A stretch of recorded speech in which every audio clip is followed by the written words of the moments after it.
परशुराम ने शादी नहीं की, अपनी माँ को मार दिया, सब भाइयों को मार दिया। परशुराम के वंशजों, तथाकथित वंशजों, सुन लो, दामोदर को धमकी देने का काम करोगे तो तुम्हें भगा के इस देश से निकाल के बाहर कर देंगे। यूजीसी को लेकर के देश का माहौल ऐसा बनता जा रहा है जहां शिक्षा की नीतियों अब सिर्फ किताबों और क्लासरूम तक सीमित नहीं रह गई, बल्कि सड़कों पर, पूरे सोशल मीडिया पर और लोगों की बातचीत में भी उतरने लगी है।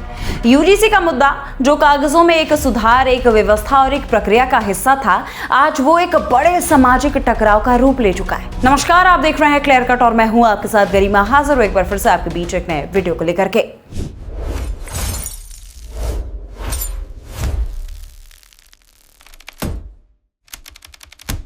दोस्तों, दिल्ली से लेकर के लखनऊ, इलाहाबाद से लेकर के छोटे छोटे गांव, कस्बे, शहरों तक हर जगह एक ही चर्चा है, क्या ये फैसला सही है या किसी खास वर्ग के खिलाफ जा रहा है। कई छात्र प्रदर्शन कर रहे हैं तो कहीं शिक्षक असहमति जता रहे हैं, तो कहीं समाज के अलग अलग वर्ग अपनी पहचान और अधिकारों को लेकर के सड़कों पर उतर आए। और सबसे ज्यादा जो चीज दिखाई दे रही है वो है जाति के नाम पर बढ़ती खाई।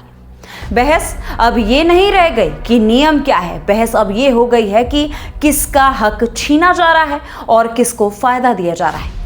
यही वजह है कि आज यूजीसी यानी कि यूनिवर्सिटी ग्रांट कमीशन का जो मुद्दा है वो शिक्षा से ज्यादा समाज का मुद्दा बन गया है। और इसी गर्म माहौल के बीच, इसी गर्मा गर्मी के माहौल के बीच एक वीडियो तेजी से वायरल हो रहा है, जिसमें दामोदर यादव नाम का एक व्यक्ति खुले मंच से ब्राह्मण समाज को धमकी देता है। उसने क्या कुछ कहा स्टेज से आप खुद ही सुनिए। क्योंकि परशुराम ने शादी नहीं की, अपनी माँ को मार दिया, सब भाइयों को मार दिया, तो वंश कहाँ से हुआ मुझे नहीं मालूम, लेकिन फिर कह रहा हूँ, परशुराम के वंशजों, तथाकथित वंशजों, सुन लो, दामोदर को धमकी देने का काम करोगे तो तुम्हें भगा के इस देश से निकाल के बाहर कर देंगे। किसी गलत फहमी में नहीं रहे, नहीं जानता परशुराम को, नहीं मानता परशुराम को, फिर से कह रहा हूँ, 1 करोड़ की भी इनाम कर दो, हम तो संविधान को मानने वाले हैं। अगर हमने संविधान छोड़ दिया तो भागते दिखाई दोगे कल से पहले। दोस्तों सुना, वो साफ कह रहा है कि परशुराम ने शादी नहीं की, अपनी माँ को मार दिया, भाइयों को मार दिया, तो वंश कहाँ से हुआ ये मुझे नहीं मालूम। यहाँ तक भी वो बात रुकती तो शायद इसे एक अज्ञात या फिर ये कह दे कि व्यक्तिगत राय कहा जा सकता था, लेकिन इसके बाद जो उन्होंने कहा वो सीधे सीधे एक धमकी की भाषा लग रही थी। वो कहते हैं कि अगर दामोदर यादव को कुछ कहा तो तुम्हें देश से निकाल बाहर फेंक देंगे। दोस्तों, आज माहौल जैसा जिस हिसाब से समाज में बनता दिखाई दे रहा है, वैसे साफ दिख रहा है कि ब्राह्मणों को एक बार बार टारगेट में लिया जा रहा है। और फिर संविधान का नाम लेकर के वो आगे कहते हैं कि एक तरफ से वो चेतावनी की तरह ये बात रखते हैं कि अगर हमने संविधान छोड़ दिया तो भागने की जगह नहीं मिलेगी आपको। अब सवाल ये है कि क्या ये भाषा लोकतंत्र की भाषा है? क्या यूजीसी के नियम के आने के बाद लोगों का जो ब्राह्मणों को लेकर के सोच है, ब्राह्मणों को निशाना करने का जो ये तरीका है, उनकी जो भाषा शैली, क्या वो सही है? सभी जानते हैं कि ब्राह्मणों के लिए परशुराम क्या मायने रखते हैं, उसके बाद परशुराम को लेकर के ऐसे आपत्तिजनक टिप्पणियां देना क्या सही है?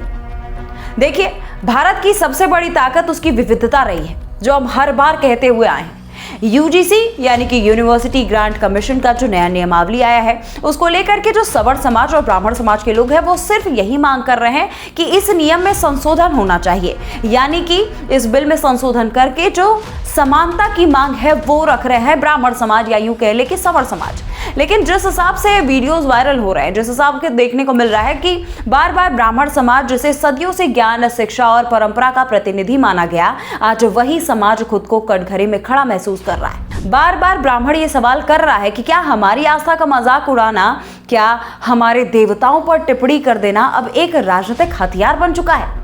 कभी हम देखते हैं कि वीडियो वायरल हो जाता है कि लोग स्टेज पर से मनुस्मृति जला देते हैं, कहीं नारे सुनाई देते हैं कि विदेशी ब्राह्मण भारत छोड़। आखिर क्यों? किस बात के लिए? क्या ये देश ब्राह्मणों का नहीं है? क्या ये देश सवर्णों का नहीं है? या यूं हम मान ले कि देश की आजादी में हम ब्राह्मणों का कोई हिस्सा नहीं है? आज ब्राह्मणों को निशाना बनाया जा रहा है, कल किसी और मांग को लेकर के दूसरे किसी और अन्य जाति को निशाना बनाएगा। तब ये जातिगत भेदभाव आखिर किस नाम पे? एक बार कोई ये सुने तो कि आखिर ब्राह्मण समाज कहना क्या चाहता है, मांग किस चीज की कर रहा है। जिस हिसाब से दामोदर यादव अपने बयान में ब्राह्मणों को धमकाते हुए दिखाई दे रहे हैं, उससे तो साफ ये झलक रहा है कि दामोदर यादव को अंदर 1% भी डर नहीं है, कानून से उनको डर नहीं लगता। जिस हिसाब से लोग खुल करके आते हैं सोशल मीडिया पर, एक बैठ करके एक वीडियो बनाते हैं, मंच पर खड़े होकर के बार बार ब्राह्मणों को गाली देते हैं, उसे साफ लगता है कि कानून भी कुछ नहीं कर पाएगा उनके अंदर से कानून का भी डर खत्म हो चुका है। और यहां मैं सवाल हमारे प्रशासन से भी करूंगी कि आखिर ऐसे लोगों पर कार्रवाई क्यों नहीं। कभी कोई ब्राह्मणों को गाली दे रहा है, कभी कोई ब्राह्मणों को विदेशी बता करके देश से बाहर हटाने की बात कर रहा है, आखिर इतने मामलों पर प्रशासन चुप क्यों है। और अब जब मोदी सरकार से बार बार ब्राह्मण समाज ये सवाल कर रहा है कि आखिर आप इस यूजीसी के नए नियमावली पर कुछ टिप्पणी क्यों नहीं कर रहे हैं, बार बार भारतीय जनता पार्टी के बड़े नेताओं से बातचीत करने की कोशिश सवर समाज के लोग कर रहे हैं, तो बार बार उन्हें कहीं नजरबंद किया जा रहा है तो कहीं कुछ। तमाम ऐसी घटनाएं हमें पहले देखने को मिल गई है, जिससे ये साफ संकेत मिल रहा है कि भारतीय जनता पार्टी या यूं कह ले कि मोदी सरकार जो है वो यूजीसी के इस नए नियमावली को लेकर के सवर समाज से बचते दिखाई दे रही है।